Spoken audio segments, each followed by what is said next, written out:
la véritable onction. Lisons dans le Nouveau Testament, dans la première aux Corinthiens, chapitre 12, verset 4 jusqu'au verset 7. Il y a diversité de dons, mais le même esprit. Diversité de ministères, mais le même Seigneur. Diversité d'opérations, mais le même Dieu qui opère tout en tous. Or, à chacun, la manifestation de l'Esprit est donnée pour l'utilité commune. Amen. L'apôtre évoque ici l'importance des opérations de l'Esprit. Nous négligeons trop souvent cette dimension de la vie de l'Esprit. Nous savons mettre l'accent sur les dons et l'importance de leur obtention, mais nous minimisons trop souvent le domaine de leur fonctionnement, leur opération. L'Esprit est non seulement le communicateur des dons, mais il doit en être aussi leur activateur. Sinon, les dons spirituels risquent d'être influencés par la chair. Voilà pourquoi Paul demande d'examiner les prophéties pour en retenir ce qui est bon et rejeter ce qui est mauvais. Pour que les dons spirituels produisent un véritable effet, il est donc important que celui qui exerce les dons soit pleinement rempli du Saint-Esprit afin de permettre à l'Esprit Saint de façonner, de travailler et de modeler l'exercice du don. Le don est de l'Esprit. Son opération doit elle aussi s'exercer selon l'Esprit.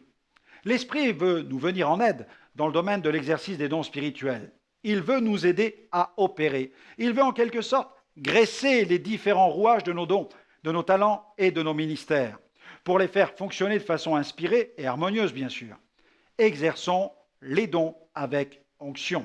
La seule garantie d'une véritable onction sera donc une recherche quotidienne de la présence de Dieu. C'est pourquoi si quelqu'un recherche le baptême dans le Saint-Esprit ou les dons spirituels, que ce soit surtout pour vivre plus près de Dieu, vivre plus dans la plénitude de son Saint-Esprit. L'onction est sainte, l'onction est pure. Il nous faut veiller à ce qu'elle ne devienne jamais frelatée. Nous ne devons pas la mélanger, nous ne devons pas l'acheter non plus. Simon le magicien essaya bien de l'acheter, à prix d'argent, le pouvoir de baptiser dans le Saint-Esprit. Mais il fut immédiatement réprouvé par les apôtres. Ce pouvoir ne peut s'obtenir contre de l'argent. Le niveau d'onction que Dieu déverse sur une personne appartient vraiment à Dieu. Nul ne peut la mériter, c'est une mesure de grâce. Nous savons cependant que nous pouvons la perdre. L'onction se trouve auprès de Dieu, dans son intimité. Allons la chercher dans sa présence, car il n'y a pas d'onction divine à bas prix. Celui qui la désire, et celui qui la désire doit être prêt à en payer le prix. Et ce prix est celui d'un renoncement et d'une vie de totale consécration qui attire la faveur de Dieu. Cependant, si Dieu décide de faire abonder cette onction sur ma vie, il est évident que ce ne sera jamais sur la base de mes mérites personnels, mais en vertu de sa grâce et de sa bonté. J'aimerais vous rappeler ce passage magnifique des psaumes, psaume 42, verset 1er.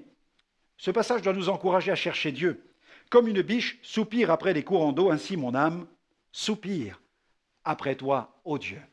Alors je vous recommanderai cette prière aujourd'hui. Seigneur, que ce verset soit ma prière de ce jour, que je puisse aspirer à passer du temps dans ta présence et que ton onction soit sur ma vie.